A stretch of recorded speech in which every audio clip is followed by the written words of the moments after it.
Hey guys, today we're going to show you how to make a paper peacock. So let's start.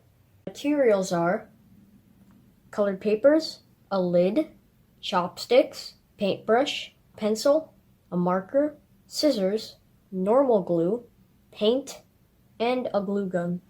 So let's start.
Well, thanks for watching, guys. I hope you liked it. Please feel free to subscribe.